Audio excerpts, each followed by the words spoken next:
Hello and welcome to the program. My name is Dale Neal and I'm a businessman from the United States.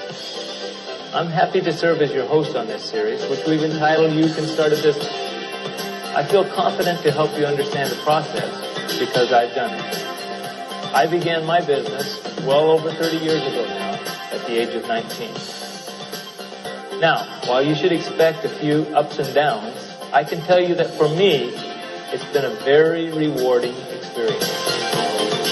At this point, I would like to introduce our tutor for this session, Mr. Lawrence Holt.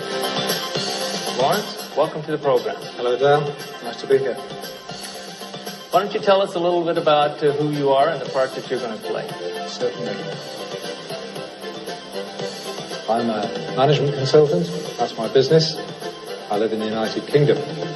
But the real reason for being involved in this series is the fact that I'm chairman of ICCC's International Teaching Committee. And as such, I've been involved through their activities in meeting business people from all around the world. So this has given us the opportunity to pull together the various principles and ideas which have helped people successfully start businesses in Africa, in Asia, North America, and Europe. So really that's what we've been trying to do here, is to give you the benefit of the experience that we've been picking up over the years. One of the things we've done in this program is to produce a study guide. The idea of the study guide is to give you a reference book, something you can go back to and look at some of the ideas and the principles we're talking about in more detail. Because it's our responsibility on the teaching committee to try and help people learn, we're very keen that you should get involved personally in these programs. They're not just something for you to watch, but each week we're going to give you an action task, which is going to send you away with something practical to do. Because we believe when you do something, then you really learn about that subject. So please, pay attention, enjoy the journey with us. You're going to meet people from many different parts of the world and see how you can start a business. Our series consists of these topics: why go into business, spotting business opportunities, getting started, keeping going, first steps in marketing, managing money, organizing for growth, efficient operations and production, business ethics, and staying in business. Welcome to this first session in the You Can Start a Business series. What we're going to be looking at now is the whole reason for going into business. Why go into business? What is the purpose of it? And in the first part, we're going to consider four main areas or four main reasons for going into business. These are, first of all, we're stewards or stewardship. That means we have responsibility for this planet and the things on it. So part of business is looking after that. Secondly, it's about exchange. It's a way I can exchange my skills and services or products with somebody else.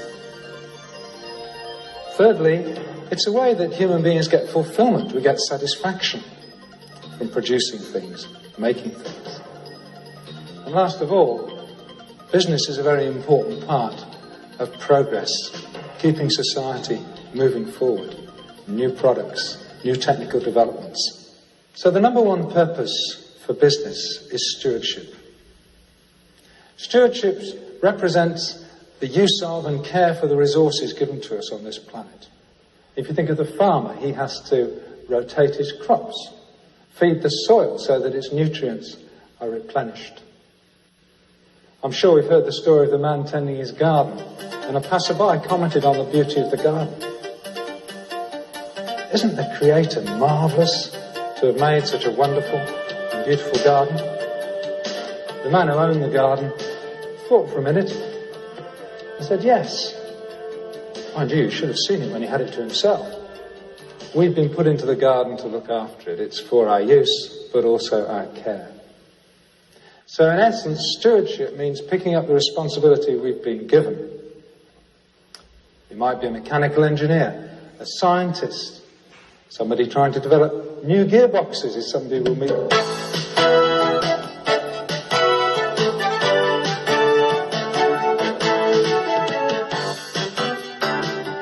My name's Martin Smith. I'm an engineering consultant. I've been in the motor industry all of my life, well, at least since leaving university. And my role and the main business I'm involved in is transmission, gearbox and engine development, and also vehicle engineering. I've had experience in vehicles from buses, tanks, trucks, right through to passenger cars. They're acting as stewards. Those engineers are trying to better use the fuel and the oil that we have on this planet to make cars go further, more efficiently, producing less pollution. It's all part of the stewardship process. So we need to think, how can we better use the resources that we have responsibility for? It's easy to see the farmer as a steward of this earth and its resources, but we need to look more widely at all types of work. They're all a form of stewardship. You may not have land or any other resources. You may just have yourself. But this is the most important stewardship of all. Let's think for a moment of an athlete who has a particular gift or natural talent for his or her sport. But they work hard at developing that talent. They don't just sit and expect it to develop. They go out training, sometimes many times a day. So our bodies and our basic abilities or talents must not be buried. They need to be, in a sense, mined, drawn out of us and used. This is taking responsibility for the very life you've been given and the talents that you have. At the end of the day, no one's going to ask you, what did you do with what you haven't got? But it would be right to ask, what have you done with what you have got? Business results from people putting their talents to work and taking responsibility for the resources they've been given. We need now to look at the second purpose of business, the exchange process. The essence of business is buying and selling, bargaining and exchange. Business is the means by which the essential goods and services we need are circulated. It can be likened to the bloodstream in the human body. No blood, no life. This would mean no way for the essential ingredients of life, food and oxygen, to be circulated in our vital organs. If trade dies, the community starts to die. The farmer works, and by the grace of God, his seed is fruitful. Laborers help him gather in the harvest. A transport company hires him a lorry to take the produce to market, and he sells it to people who have traded their skills as welders, teachers, and scientists to obtain money. They do what they do so they can buy food, and so the cycle continues. Healthy, vigorous trade means a healthy community. We can say then that business is important to the life of a community or a nation. Trade not only provides basic needs of society for food and shelter, but it also gives a very important reward to mankind, that of a sense of making a personal contribution. It's a way we can give to one another. Experts tell us that there are three things underlying a strong sense of personal identity and therefore fulfillment. Firstly, a sense that one belongs, that one is part of something. Obviously that could be a work team or an organisation, something beyond the normal family belonging. A sense of being worthwhile. And thirdly, a sense of being able to contribute. So we can see that healthy personhood rests on a tripod, like a three-legged stool. First of all, belonging. Secondly, being worthwhile. And thirdly, able to contribute. Clearly, if you've got a three-legged stool, if just one leg is missing, then it's going to topple over. And so for people, for the good of society overall, if everyone can be getting a sense of feedback in those three areas, in terms of being able to contribute, belonging, and so on, then it's better both for the individuals concerned as well as society as a whole. I think this aspect of personal fulfillment, the opportunity to contribute in some way with one's own particular gifts and talents, fulfills the truth that says it's better to give than to receive. Concluding our second point, business as an exchange activity fulfills a very important and essential life support function in the community. It also fulfills some of the most basic needs of man in providing a sense of being worthwhile. We give and we receive. Before leaving the subject of why start a business, we need to be aware of something else. Business as a progress motor. So again, let's remember the purpose of business is first stewardship, then the exchange of goods or services, the fulfillment of an agreement, and ongoing progress. The world is changing. We truly live in a global marketplace. It's very likely that the goods available in the shops in your local town have been manufactured on the other side of the world. This means competition. There is virtually no sector protected from competition, whether at a national or an international level. Even governments see the advantage of this, encouraging competition in the area of education and healthcare. A competitive market is seen to be efficient in terms of the use of resources, as well as an important stimulus to innovation and development. All around the world, governments are rapidly divesting themselves of services and state-run enterprises. They are looking for entrepreneurs to fill the gap. All of this means change and more change. It means challenges for all of us. More and more people will find themselves either running or working for the private business sector. Have you faced up to the future in these terms? Are you prepared to face the challenges and have a go? If you put a frog in water and slowly heat it, the frog will eventually let itself be boiled to death. We too will not survive if we don't respond to the radical way in which the world is changing. The reasonable man adapts himself to the world. The unreasonable man adapts the world to himself. Therefore, all hope of progress lies with the unreasonable man.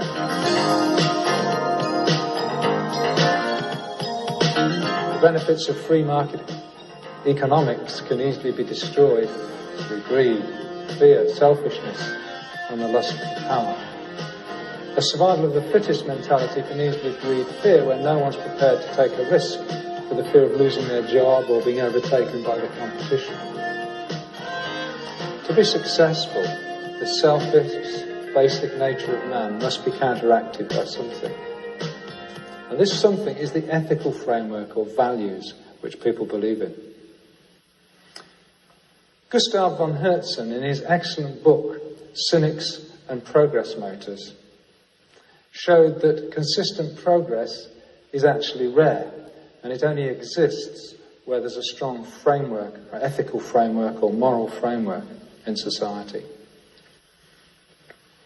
He said that the ultimate driving forces behind economic development have always had a decisive ethical component. Human self-interest and ruthlessness, as well as inventiveness and energy, are, after all, ubiquitous, whilst persistent economic growth is an exception. Ultimately, we have to rely on the apparently weak forces of morality to keep the economic wheels turning. We can also draw similar conclusions from Max Weber's The Protestant Ethic and the Spirit of Capitalism. I'll return to this topic in some detail in video number 9. But for the meantime, let's consider these examples. Imagine there's a very similar business to yours, just a little walk away from your own home. Maybe they're a competitor. How do you view them? Are they a competitor or a neighbour? Are they there to challenge you to serve your customers in a better way, or are they a threat to your business? If we value them as a neighbour, as another human being, then our attitude will be very different to them, rather than seeing them as a competitor, somehow a threat. The economics of successful business activity has right values as its foundation, and any unethical basis will collapse in the long term. Business is much more than just making money. It fulfills a much deeper need for man and the community. Hard work and trading the fruits of that hard work represent one of our most fundamental responsibility in terms of the life we have and the resources around us on this planet. Money is just a byproduct of the process, a useful resource in the process, but it's not the goal. So business provides stewardship, exchange, fulfillment, and progress. Our next objective is to understand what makes a business. We've looked briefly at the purpose of being in business. So the next objective is to say, well, what actually makes a business? Well, what makes a business is a business maker. It's a person, an individual, or a group of people who basically are prepared to try out something. They haven't just got an idea up here, but they're actually prepared to put it into practice, to take some steps to see if it'll work. So a business maker is essentially somebody who's prepared to have a go, to step out and try and put some ideas into practice. It's true when we say your altitude is determined by your attitude. The quality of your life is influenced greatly by your attitude, both to yourself as well as to others. You need to remember that your attitude is actually in your control. And a lot of aspects of human behaviour are quite infectious. Gloomy people leave us all feeling a bit gloomy and sad. Try and be positive and enthusiastic, but at the same time realistic concerning the issues facing you. Remember, progress is going to come a step at a time. Let's think for a minute of starting a business. It's a bit like climbing a ladder that the workman left in here earlier today.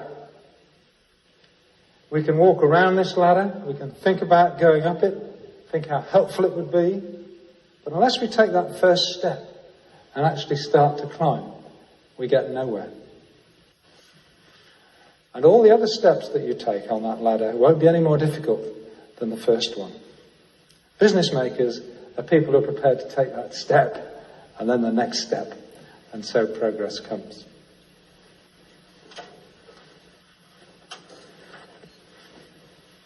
The key is to concentrate on the reason for doing something rather than the reasons for not doing it. Try and look at things as challenges rather than threats. And then in this way, the problems that arise are going to strengthen you rather than destroy you. The core of any business, a business maker if you like, is a person with an idea which he or she believes in enough to actually put it into practice. The question is, where do the ideas come from? Are the ones that I have any good? Let's look first at generating the ideas. It's very simple. Let's open our eyes. Well, Anton, what gave you the idea to start a business? During this time, I was talking to my neighbor. He was doing business. He had a tea export business. While talking to him, he always used his word family business, which was very interesting to me. I like that phrase. And he said, why don't you come and see my tea stores? So one day he took me to his tea stores, and we were walking around the tea stores, and he was explaining to me what he was doing and all that. And then I saw some plastic bags under a table. And when I saw that, I remember a friend of mine having a factory. And I said to my neighbor, I'll try and see if I can get some bags cheap for him. So then this is how it all began. Sometime after that he came. He had come thrice. He missed me twice. On the last time he met me, he gave me this order form. There was a price written on it. There was a sample bag. I took it to my friend who had a factory, and I said, why don't you give me a price for this? And I said, why don't you give me a good price? And he gave me a price which I had 5 cents on a bag. So I bought the bags from my friend, and I gave it to my neighbor. And I had this 5 cents on a bag. And then I suddenly realized that this can expand, because I had lots of other friends who were doing business, a tea export business. But I thought I can supply all these guys. So this is how we started it. We have here with us Mr. Shivan Karunaratna, Director, Gospel House Handicrafts, a company manufacturing and exporting educational toys. What made you to get into this business? This was my father's hobby. Later on it developed and I inherited from him. Today we have with us Mrs. Christine Gomez, proprietor Nut Crunch, a company specializing in ice cream and dessert toppings. What made you to go into this business? I was involved in a community project and I needed funds to support it. And I suddenly decided, why not try Nut Crunch, which is really crystallized nuts. And I found that it was very successful and it helped support my project. The interviews we've just looked at give us some ideas about possible businesses. They demonstrate how some people saw opportunities to serve their neighbour in some way, often quite simple. We take Shiran with his business of making toys. He said he just wanted to make quality toys that would make children happy. We think of Christine with her business of making dessert toppings, Nut Crunch dessert, just something that didn't exist in their neighbourhood. It was an opportunity to serve their neighbour in a new way. So these were some simple examples of business ideas. It is written, he should be greatest who is servant of all. So the question is, how can you serve your neighbour? You need to open your eyes and look around. It doesn't have to be high technology. It doesn't have to be some brilliant new idea. But it does have to meet a certain need and provide value for money. And value for money doesn't necessarily mean the cheapest. The other factor in the business startup equation is resources. So the equation basically that makes up a business is as follows. First of all, we have the ideas, the sort of business ideas we've talked about. Then we have whatever resources we've got. It may be some bits of wood, Shiran with his brother initially just making simple toys. And that's going to fulfill a certain market need. So the ideas plus the resources and the marketplace actually, in that sense, create a business. The resources, we need to think of what can I do? What skills have I got? What materials? Maybe I've got some premises, maybe just my home or some other place I can work from. But also, what do I want to do? What's in here? What's in my heart? What am I really interested in? It's quite easy to access our resources. We've given you a checklist here, which you can actually work through. Remember, in this process of working through your resources, remain open to your inner motivation. What would you like to do? We've all got something, even if it's only a smile and a helpful attitude. Here are some ways to spot a business opportunity. Look at your own life. You may meet people or see situations which trigger an idea. Look at your passions. That which you spend a lot of spare time doing can become a basis for your business. Maybe sports. You may not be a world-class athlete, but your knowledge and interest could provide the basis of a service.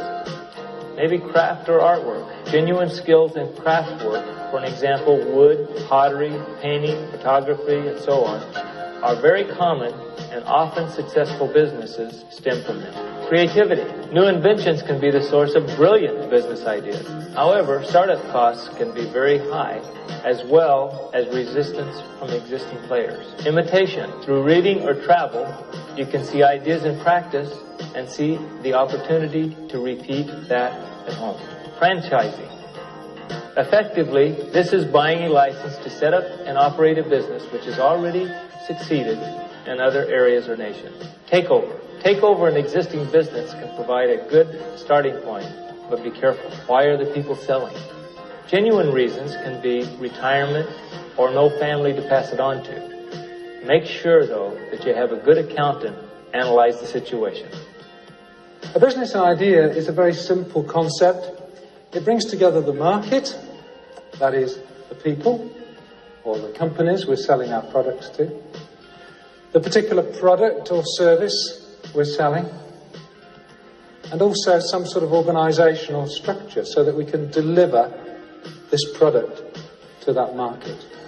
So, now's the time for you to go searching. Keep in mind the most basic question of all. What is it that people need or want?